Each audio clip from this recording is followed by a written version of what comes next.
guys, welcome to Awesome Comics.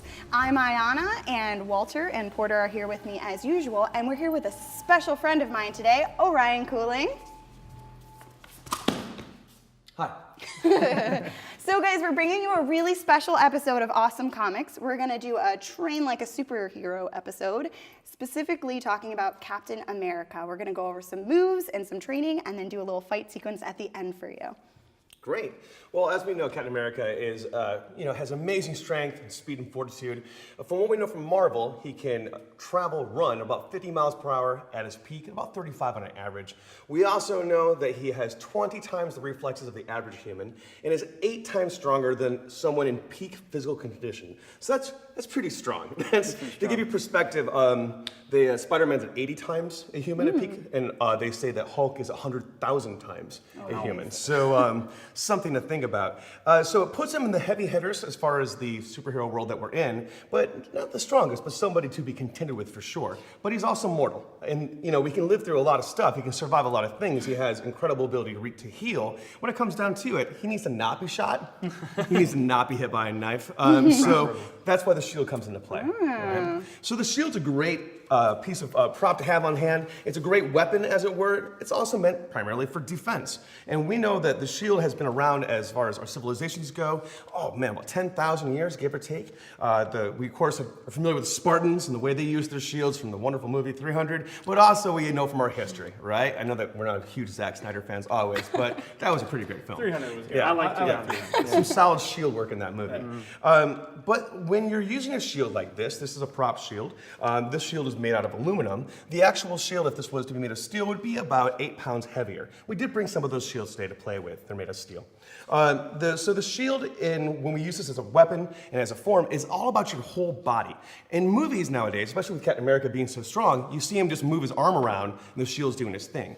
Authentically, in history, in period, it's more of your center and your core doing all the work for you. There's no way you're going to get off the ancient battlefield by using your arm just to block all day long. Your arm's going to get too tired to be effective. We in Western society are very bicep-based. When it comes down to it, any warrior knows that it's your core that does the job. Boxers know this, and you see this in baseball too. You don't swing with your arms, you swing with your hips. So the same thing's going to apply for your shield. So if I want my shield to move over there, I need to throw my hips and let my shield move. If I want to block with my shield over here, I need to throw my hips and let my shield move, right? Contrary to what we see in the film, where it's just wham. Of course, he is superhuman, so there's that. So there are a couple of different ways that we're going to take a look at using the shield. Captain America has all kinds of ways of using it. We're going to focus on 4, just so we can make sure we get this out in a succinct pattern. So the thing we're going to talk a little bit today is about shoving with the shield, the idea of taking a massive force and moving that force away to create some distance. He does this in a lot of his films. Another one, we're talking a little bit about what we call the bash or the smash. What happens when he swings the shield, and how do we swing it effectively? Finally, take a look at what happens when he hits you with the edge of the shield, which is some nasty business. And then we're taking a look at the old shield throw and see how that goes. So when Captain America uses the shield to shove, it seems quite effortless. The fact of the matter is, it wouldn't be. If for any normal human to shove off that many opponents, that's going to take a lot of work. It's going to all be firing off that back hip. As we know from any kind of martial practice, that if I'm engaging my left front, I'm always powered off my back leg to it. So my right thigh's engaged, I'm using my hips here. Go ahead and try taking the stance here. We're gonna put the shield in, and when we're gonna push off, it's not gonna be about your left arm, it's not gonna be about your left thigh, it's gonna be about your right leg. You're gonna dig in, as they like to say in judo, I'm gonna use the earth to move you, okay? So I'm gonna push into the earth, and then have the earth push you off, not me try to push you off. Does that make sense? Yeah. Right? So that's the basic concept. We're gonna dig in, feel that, we're gonna push off, and then step in and hammer up. Cool. So next we're taking a look at the bash or the smash.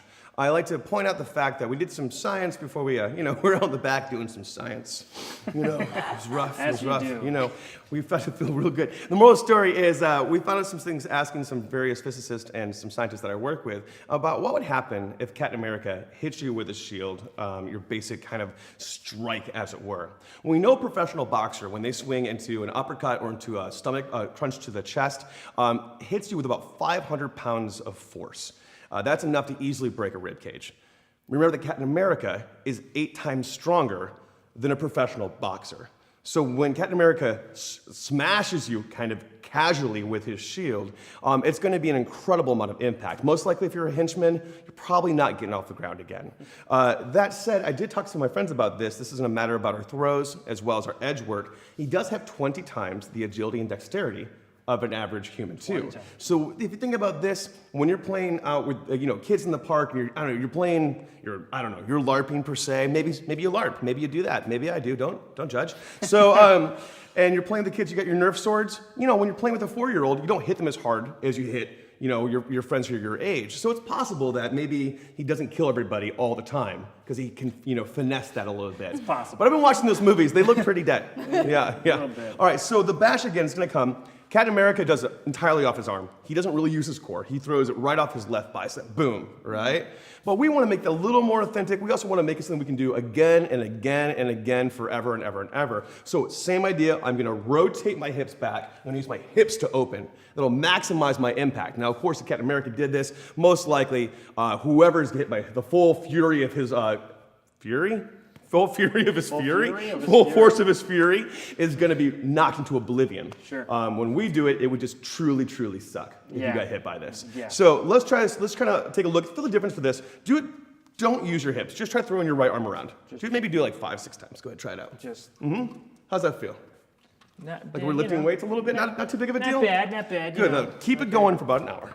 Well, that's going to be a problem. So that's the idea of just using that left arm. You've got to remember, though, this is an ancient weapon from not more civilized time. And I always like to point out when I'm teaching shield, this is a weapon that someone had to use for hours, not for minutes, all right? All the work that Captain America does, he's done in like 5 minutes per battle. Imagine, though, if he's on that battlefield and it's nonstop, we saw a little bit of in the first Avengers, of nonstop hour after hour combat. You're going to have to use your core. Even Captain America, as strong as he's going to have to use his core, right, to get through it. I had to point out that the Battle of Ticinus River from the Second Punic War with Hannibal, it was 8 hours long, just sword and shield, with 80,000 dead. No breaks, no timeouts, no bathroom breaks. So something to think about. Okay. All right, so let's feel the difference of using our hips. So we're going to take a wider stance. We're going to drop into our hips. We're going to bring our body back towards our right side to throw with our left. Okay. Do you feel the difference in the ease of that? It is easier to do this. Yeah. So that's what we're going to go for if we want to beat Captain America. We still want to go for ease. He's got to fight a whole bunch of Hydra guys, right? Cool. Definitely. By far, the most dangerous aspect of Captain America's shield is its edge. We believe it to be about 1 centimeter in as far as its width goes, and its shield weighs about 12 pounds. But the edge is how we kill people. If you ever see Captain America hit anyone with the edge of his shield, you can automatically assume they are dead. Because even a typical human hits somebody with the edge of their shield, they're probably have real problems. You gotta understand that the human body can only take so much impact. Some parts are extremely fragile. For example, your collarbone can only take about 4 pounds of impact before it's gonna break. I can attest to that. Yeah, that's true. The other thing we can do is talk about how much pressure it takes to break a sternum. You oftentimes see Captain America hit people with the edge of the shield somewhere in the chest. It's 960 pounds of pressure to crush the sternum entirely. We know this from the steering wheel impacts and studies about what happens to the body when they're hit by that kind of speed and that kind of power. It only takes, again, about 460 pounds to break all the ribs apart, okay? So something to think about. Same idea for the shield. We see him move it like this, and that's a lot of left arm. He's got arms. Mr. Evans has huge arms, all right? That said, we are average people with average arms, and we want to make sure that, just like we learned from the bashing video, that we use our whole body. So we're going to take our body a little more profile, right, left foot in front, as it were. We're going to think about swinging it like a baseball bat sideways. We're going to bring it way back and unwind hard. Now, the trick is this. We have to remember that there's going to be quite a bit of inertia on the outside of this. And we don't want to swing so hard that we pop our own collarbone out, right? Or that we take our arm out of socket, okay? Or we just wrench our arm around. So it's here and then send. And I like to be specific. If I just completely open, I'm going to go past my shoulder axis and contorque my back, okay? That's not fun. No one likes that. So here we go. Cocked and send it to the camera. Boom! Yeah? So what we have is this edge making a lot of impact. And the question is, can it really do that much damage? Only one way to find out. So we're about to see if we can indeed take the edge of this to a watermelon to see what happens. Now remember, let's just talk a couple seconds about the watermelon as a forensic topic, as a prop we could use. The human skull is, again, basically 80% fluid, all right? The brain has a brain tissue around it. The skull, at its thickest point, is about a centimeter thick, right? That's not too thick. The watermelon is about an inch thick. So there's a little bit of difference there, but of course it has a bit of a give. The one thing we're missing to make this proper would be skin. In a perfect world, we cover this like in a fruit roll-up. That would allow for skin. Skin has slippage, and that's going to change your impact upon what you're hitting. That said, it should just be a really good time. So we're going to see what happens. Take it away. Sure. That was awesome. Why is the watermelon yellow? It's so Oh. It just like spy. Hail Hydra! Green and yellow. I mean, Hydra, green and yellow, costumes. But man, it just split right through it. Oh no, Nice that was and awesome. easy. Yeah, I mean, well, very little effort at all, too. Yeah, I Think didn't about put that. anything That was in that. nothing. Think about if you really put some torque into it, how much damage you could do. Again, this is a pretty decent human skull simulant. It's okay. It's not awesome. It's not perfect, but it gets the job done. Captain America hits you with the edge of his shield at a moderate velocity. You're going to blow up. My favorite thing that Captain America does is throw his shield. And we can talk about the boomerang physics if we want to, but the fact of the matter is, it's pretty difficult to boomerang a shield. It's not impossible. It can be done, but that's not today at all. Today, let's just dial it back. Let's talk about throwing a shield. It is my personal philosophy that if you're not Captain America, you should never throw your shield. Let's talk about projection weapons. This is not one of them. This is not a projectile weapon. This is not a weapon that you need to get rid of. It's there for a reason, because you're mortal. And this should block the bad things, right? Saves your insides. All this needs to stay here. I want to keep it there. We also should talk about the hedgehog jump. Want to try doing that today? Okay. Okay, talk about that in a second. So we're throwing the shield is, from a martial perspective, an extremely bad idea. Because remember that Captain America can receive damage just like anyone else. So it leaves you vulnerable to attack from all the guys who are shooting their machine guns at your face, which is not awesome. But that said, it's pretty fun, and it looks great. So let's take a look at whether or not we can throw the shield at all to start with. The question is, of course we can. Accuracy, entirely dependable. So the first thing we have is we create a little runway to throw our shield into. And these shields only weigh about 7.5 pounds. It's not the end of the world. Remember, the Captain America shield weighs 12 pounds. But it's 12 pounds of possibly an elastic substance, so vibranium as it were. So we don't really know how it's going to fly in the air. But we can imagine it's probably something similar to this basic shield. So what do you think? Should we give it a shot? Let's try it. Let's try it out. Do you want to give it a shot, or should I give it a shot? You do it first. Okay, I'll do it first. And I'm going to not put my full force on it, undergoing the theory that if Captain America, underneath the theory that Captain America threw his shield at full force. We actually have no idea how fast he can throw. The fastest speedball thrown in history is 105 miles an hour, okay? Again, imagine what would happen if Captain America threw a shield at you at 105 miles an hour. We know, according to the comics, he can cut through helicopter tails.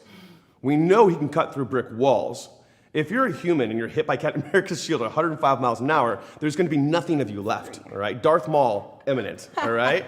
So that said, we're going to assume that he modifies his throw. He doesn't need to full force this because he's Captain America. So let's go underneath the idea that he is throwing at 40 miles an hour. So my physicist friends and I sat down and worked some equations out. At 40 miles an hour, he's creating 920 joules of energy, all right? And he is going to be doing up to 26,000 pounds of pressure upon impact. Wow.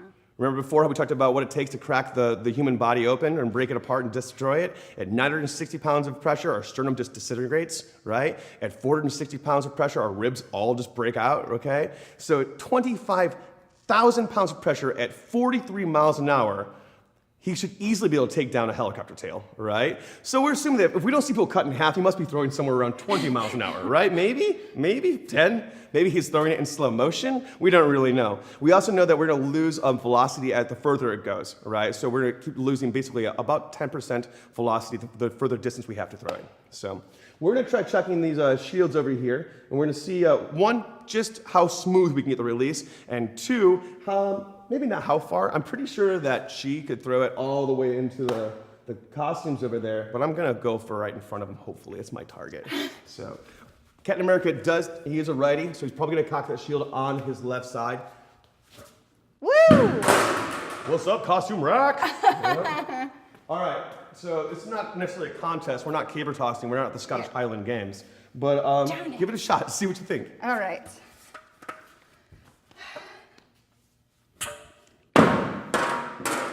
More that way than that way, yeah? But I still wouldn't want to get hit by that right now. If someone said, hey, Orion, please go catch that shield with your body, I'd be like, not doing that, right? Okay, so the question is, can we hit a target? Let's Wanna try. find out? Awesome. All right, so we're gonna give it a shot here against our garbage can stunt double because we couldn't get any rest of the guys to stand there and let us hit them with shields. Porter. Here goes. All right.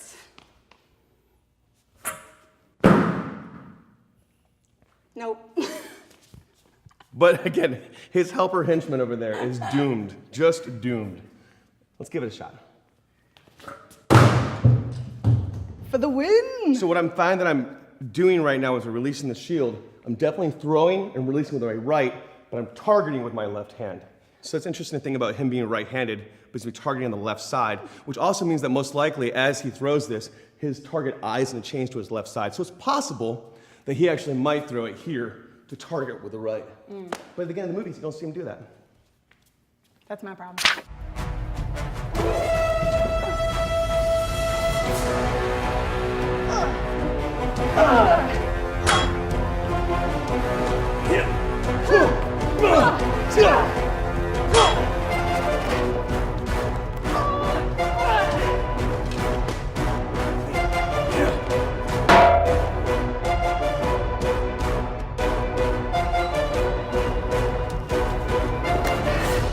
I can do this all day.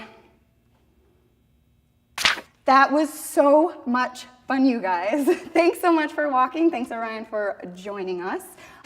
We always look at your comments, so please let us know below if you'd like to see anything else like this. I've got a few ideas ticking away in my brain of other people we could do next. But if you have an idea of what you'd like for us to do next, please let us know down below. Thank you for liking this video. Thank you for subscribing. And as always, you can find us on Facebook at Awesome Comics Show. Facebook.com/AwesomeComicsShow. That's it. You got it. And you can find me on Facebook as well, facebook.com/Aiyanna Wade, or on Twitter. Walter, where can we find you? On Twitter at @awesome_Walter. Porter, how about you? Facebook.com/AwesomePorter. Well, that makes it easy. And Orion, you can tell us a little bit about yourself and where we can find you at. Great, yeah. So I live in Chicagoland, and I'm a fight director, but the primary work I do is for a not-for-profit company called Edge of Orion, and we work with marginalized communities. So when I'm not doing stunt work, when I'm not doing fight direction, oftentimes you can find me out in the burbs working with people who have special needs, doing huge theater projects, and working on inclusion in our community. So you can learn more about that at edgeoforion.com. We're also on Twitter at Edge of Orion is the handle. And yeah. Cool. And Porter's going to take it away with our pick of the week this week. Okay, Porter, I tell got us a couple little here. Issues 1 and 2 of Steve Rogers' Captain America. Now, Hail I'm sure- Hydra. Oh no. Sorry. Anyway, I'm sure you all know about the controversy with Steve Rogers at the end of issue 1 saying Hail Hydra. Well, issue 2 came out and it says Hail Hydra, the secret history of Steve Rogers revealed. Now, basically, I don't want to give any spoilers. I'm not going to give any spoilers, spoilers. but it explains why he's doing that. It has something to do with Kobik, the sentient cube, cosmic cube that came to life. She's the reason why he has his powers now. So it goes into a little history of that and explains everything. So moving forward, it's going to be interesting to see where Cap goes with this new Hydra-esque personality and how everybody deals with that and what actually happens. So I'm looking forward to seeing more of this series. I wasn't against Cap being Hydra because I thought it was an interesting turn of events. And even though everybody was super pissed off, I knew this was basically comic clickbait. So I figured, okay, something's gonna be pretty decent explanation. So I like it. It's a good read. It's very new territory for Captain America, as we all know. So I'm gonna continue reading it. Yeah, let's see where it goes. Thanks again for joining us here at Awesome Comics. For myself and everyone here, we'll see you on the next page.